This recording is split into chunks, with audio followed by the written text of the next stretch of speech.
My name's Billy F. Norwood. I go by Bill Norwood, and I was born and raised right here in Monroe, North Carolina.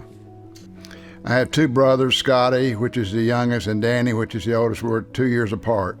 Growing up was pretty wild. My mother worked at the Oasis toy store in Monroe for years. Eventually, I ended up buying it for her in 1983. But we always had toys and motorcycles and go-karts and all that sort of stuff, so we had a big time. My dad worked with A&P in Charlotte, who was a maintenance guy for the whole North and South Carolina. When I was young and worked in the toy store, before I could go to have a regular job, I would put toys together for Mr. Clyde Hams, who was the owner of the Oasis. I would get 25 cents for a tricycle and 25 cents for a wagon and 50 cents for a bicycle. Well, I bought a lawnmower when I was 12 years old. It was an $800 wheel horse and paid my mother back in 1 year mowing yards. I went to school, high school at Monroe High School, graduated in 1971. And after that, in 1972, I got drafted into the Army and spent 2 years in the Army. In 1973, my wife and I got married, and I took her over to Germany with me, and we stayed in Germany until the rest of my tour. When I finished and got out of the Army, I went to Central Piedmont Community College and got an associate's degree in civil engineering technology.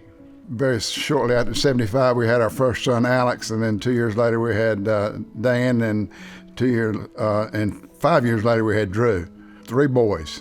Those Norwood boys is what they call us. The way I fell into construction was I've always was able to tear stuff apart and put it back together, and I just loved construction. And I knew some people that worked with the Dickerson family, some of the children, the owners of the Dickerson family, so I really wanted to go to work there. In 1977, I was hired by Frank Carpenter to be an estimator. I worked my way up from estimator to safety director to project manager, and then in 1983 I became president of State Utility Contractors, a company we bought from Dickerson Utility in 1983. There was 7 of us that purchased that. One day we were Dickerson and unlocked the key. The next day we were State Utility Contractors. A State Utility Contractor was a utility contractor that performed water and sewer line work, water and sewer plant work in North Carolina, South Carolina, and Virginia. We did a big job at McAlpine Creek in Charlotte, which is the largest wastewater treatment plant the city of Charlotte has.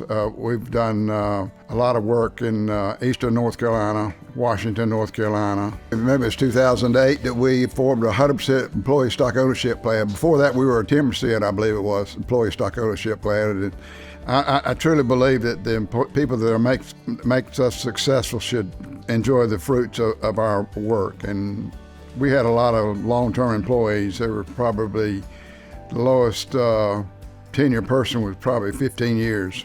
So, and there's some of them been working there 30 and 40 years. I retired, in 2019 after 41 years of working with Dickerson and State Utility Contractors.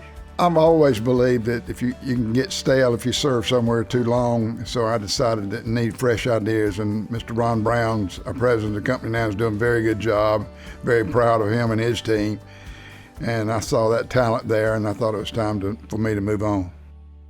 Giving back is something I've always believed in. I think that there was a lot of people, Bill Davis and Lynn Kazai both gave back to me when I was a young fella, and I always thought that was admirable to give back to the community, and that's what I've always wanted to do. I served on the United Way Board of Directors, and I was campaign chair, I don't remember the year, and then after that I became a Union County chairman of the board.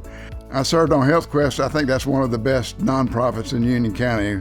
If you give $1 to HealthQuest, I think the new number is like they can give out $13 worth of medication. I joined the Kiwanis Club in probably 1990 or 1993 and was president of the Kiwanis Club. In 2010, I was named Union County Man of the Year, and I was surprised at that as well. How I got involved with SPCC was, there again, Frank Carpenter was still alive, and he asked me would I be interested in serving on the foundation board, and I said I'd love to. And then I served on the foundation board for some time, and then I moved on up, and they asked me to be on the board of trustees. In 2022, they surprised me with honoring naming the boardroom after me. I don't like to be in the limelight. I'd rather be in the back seat making things happen instead of the front seat driving the bus. I'd rather be back there making it happen. That's kind of the way I like to operate. I wouldn't change anything over. Maybe I would have gone on to UNCC and gotten a bachelor's degree, but looking backwards, I don't think I could have done any better.